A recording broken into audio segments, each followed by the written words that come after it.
You've talked about it before when you go into the special forces that once you make it in there, they kind of spend the next 6 to 12 months like almost grinding the ego out of you in order to kind of build you back up. Yeah. Can you describe that process? I mean, are you not the same guy that went in? No. I mean, there's this long, arduous process that they call selection. And, the Navy SEALs have buds, like they have Hell Week. And you lose a lot of guys during that. But that's not really where we lose the most amount of guys.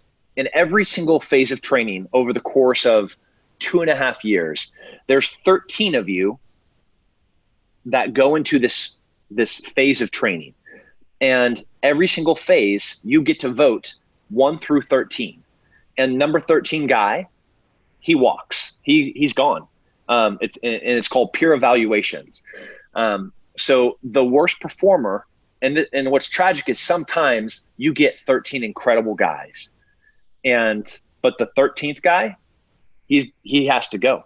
Whatever, he was late one time, he complained, he didn't do the work that was assigned, he fell asleep on shift, he wasn't a contributor, he said something that was racist, whatever it was, he's going to get voted last, or all of us collectively are going to vote him last, and he goes. So by the time you reach the end of training, not only have you had to do all these horrible things, SEER school and Robin Sage and passing all the gates of shooting and running and obstacle courses and the academics that are pretty intense during the course. At the end, you're left with a beautifully refined product.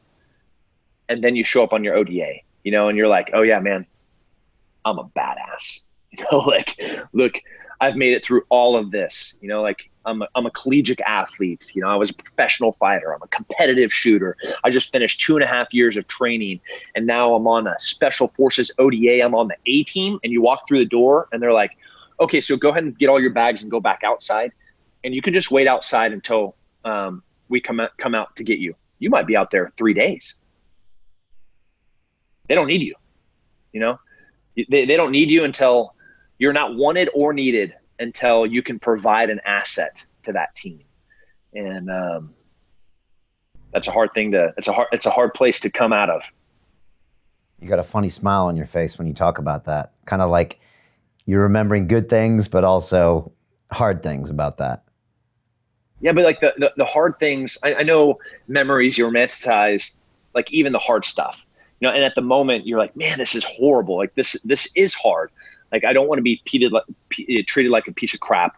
I want them to realize like how much I bring to this team.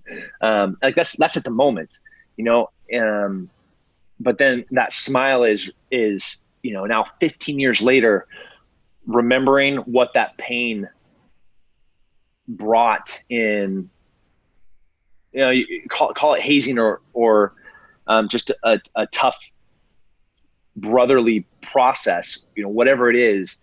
Ultimately, when I got to that team, and knowing I was never good enough, and knowing I always wanted to figure out another way to help the guy next to me, it was never about me. And I made it about me for a while. I wanted to be the best. I wanted to be the fastest. I wanted them to know it. But then, by year 3 or 4 of them still just kicking your dick in, you kind of realize that it has nothing to do with you. It only matters what you can do to the guy to your left and right.